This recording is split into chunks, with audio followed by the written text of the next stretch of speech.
It is great to be with you this morning. And that video and those voices is very heartwarming. We have our members and our voices where decisions are happening. Our educator voices are at the State Board of Education. Rachel McCusker from Carroll County, where is Carroll County? We elected her as the first teacher to be elected to the State Board of Education. It took us 2 years to pass legislation to put an educator on an education board. Think about that for a second. And the Board of Education took a position in opposition to Rachel serving on the board. So when Rachel was elected, the pandemic just started, and they refused to seat her until she could get sworn in, knowing that all the courts were closed. So Rachel reached out in Carroll County and did her oath of office outside so that she could have a seat on the Board of Education. And when Rachel first sat, with no one else on the board having education experience, she was not listened to. But she continued to build relationships. She continued to let her educator voice be heard. To today, Rachel is now the chair of the board subcommittee on legislation and policy and curriculum. Rachel will be on the search team for the new state superintendent. That is what happens when we put an educator in the place where it happens. Justin Robinson from Prince George's County. An educator on the Accountability and Implementation Board, a person who is actually crafting a career ladder, is on the board to tell them what it's like and what is a career ladder and what is implementation, what does implementation really look like in our schools. And I did leave out Samir Paul from Montgomery County. This is what happens when you elect a pro-public education governor.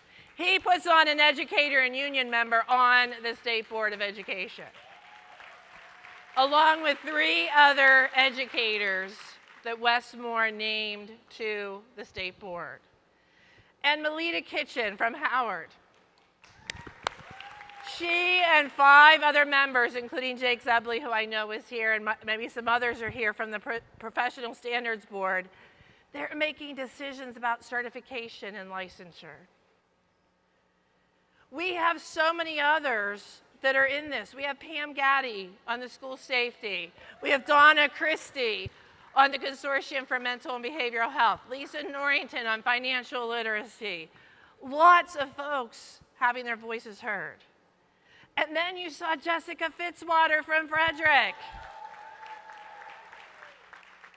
a PACtivist, a former NEA PAC activist, a member, a leader as the county executive in Frederick County. And you may remember Delegate Lukey, who is now the Chief Legislative Officer for Governor Moore, was a Montgomery County teacher. This is truly coming full circle for me.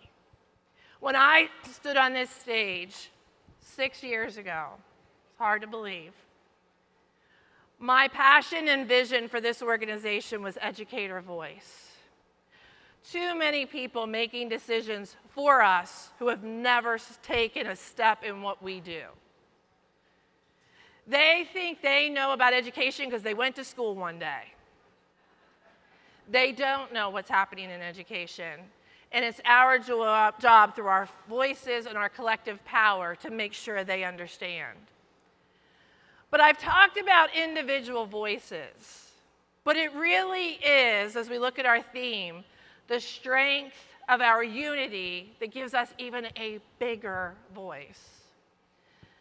I've told you over the years stories about Mars Estates Elementary School and Room 18 and Stewart and Julius and Pretty Boy Elementary.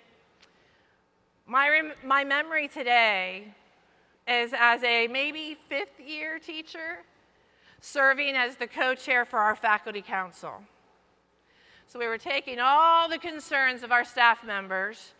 I got this. I'm a teacher. I'm a problem solver. Let's take all the concerns.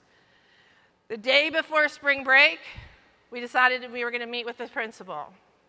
So 5 of my colleagues and I, we marched into the conference room. We had our what was the problem? What were our resolutions? We had it all mapped out. So I started. This is a problem. Here's a resolution. Got pushback from the administration. Turned around. You know how when you're on an airplane and nobody gives you eye contact? Turned around my colleagues, no eye contact, no voice. Next issue. Again, no eye contact, no voice. I get to the next issue and the principal says, well, Cheryl, you must be having a lot of problems if you're bringing all these issues. Yet none of those issues were my issue individually, but we were trying to solve the problems of the larger group. So by the time the meeting ended, we got nowhere. I got into my car to go home to Pittsburgh for spring break, and I cried just about the entire, I would say 4 hours, but it never takes me 4 hours to get to Pittsburgh. But I cried the entire way back to Pittsburgh, feeling left isolated by my colleagues, left there to say, as a newer type teacher, oh my goodness, the principal now is going to have a target on me, and my colleagues didn't stand up for me. I got home to the front door, and when my dad greeted me, seeing my eyes puffy, he said, did you get another speeding ticket? I said, no, not this time. But they listened to me, as my parents always did. They don't know who the people are in Maryland, but they knew their names. And I thought about it over spring break. I was mad at my colleagues. I felt dejected. I thought, here I am trying to be a voice, and nobody stood with me. And then I realized, it's not me. It has to be an us. I cannot solve the problems for my entire school. Just as I alone cannot be the voice for MSEA. It is we. So when I went back to school the next week, I had every issue written on a piece of paper. And we went into a faculty council meeting, and I looked around and I said, okay, who's taking this issue?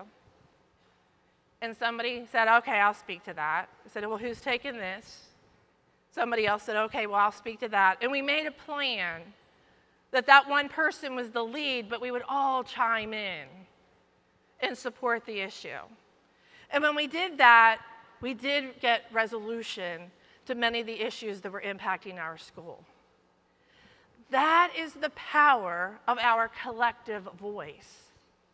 It's standing together as a union to bring about strength, unity, and justice. And you know that because you're doing it. Carroll County, where are you, Carroll County? There they are. Over 50 books brought up for banning by an extremist group. But they didn't let their library media specialists take it alone. They organized collectively and stood with the library media specialists, demonstrated at the Board of Education, are continuing to fight that battle. In Carroll, that's right, give them a hand. In Carroll and Anne Arundel, I know they're both together, they organized to fight the ban on pride flags. We want to build classrooms in schools that are inclusive of all students, so we needed to stand up against these exclusionary practices and attacks on public education. We're our ESP organizers, 10 people hired this summer. I know Priscilla, Rachel, Kelly, Sharon, Devin are some of them. There were our ESP organizers. They went and knocked on nearly 5,000 doors this summer. They talked to almost 800 and got about 500 people to sign on to the ESP Bill of Rights. Because we know when we have collective voices, we can have collective power. And you're doing it. You're doing it in each of your locals, and you're doing it in your schools, but you need to know you're not alone. You're not alone in what you're doing. You're not alone in standing up for students. You're not alone in standing up for our democracy. We are a strong and powerful union. We are the largest labor union in the state of Maryland. And because of that and your power, we have a lot of things to do. I'm looking ahead at where we're going and the problems that we're going to solve in partnership and collaborative. I know in Baltimore County, they're working in partnership to deal with their community schools. As community schools rise, they're reaching out. Montgomery County is making sure that their career ladder is there for everyone in their unit. And the biggest battle challenging us today is our educator shortage. How many of you agree? Our educator shortage. I've noticed you're a little quieter this morning. I think that's because of the educator shortage. More demands are placed on you. But we know how to solve the educator shortage. See if you agree with me. Increased pay.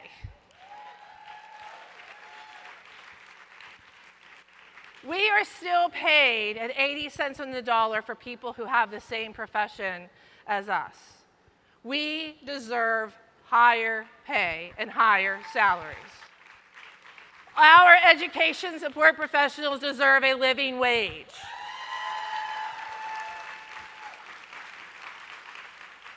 We deserve our benefits, our retiree benefits. Compensation is a big factor. It is not the only factor, but it is a big factor.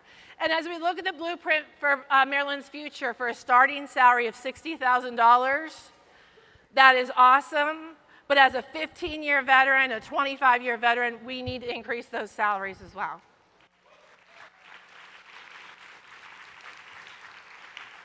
Let me try issue number 2, workload. Any special educators out here?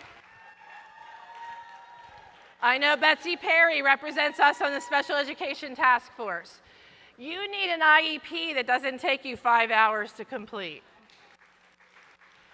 You need additional support professionals to help you with the goals of your IEP. You need time for case management. We commend Charles County, who lengthened the school year for special educators so they could get some of that case management time. We need to get rid of SLOs.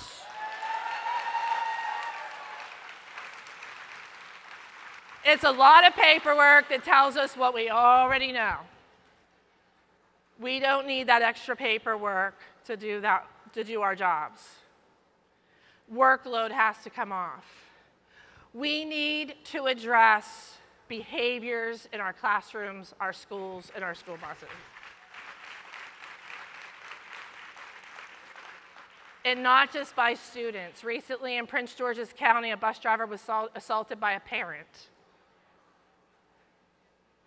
We have to get to the root cause of the behaviors. It is not through expulsion and suspension. It's through school counselors, social workers, time in the day to build relationships, mental health supports. And I'm sorry, but we cannot take the burden from society in raising the children of Maryland. We need help. We need to get youth violence under control. We need to give parents the support they need for their students and children. We have to do it together. And there are many more, but I'm going to end with respect for our professions. I have never seen public education weaponized as much as I see it today. We are not grooming and indoctrinating students. We are teaching the future. We are teaching them to be critical thinkers and being inclusive. We demand respect. We respect for ourselves and for our students. So delegates, let's use our collective voices, because when we fight, what happens when we fight? We win. And I am so proud to be the president of this organization and continue to move forward, because there's nothing that's going to stop us. Thank you all.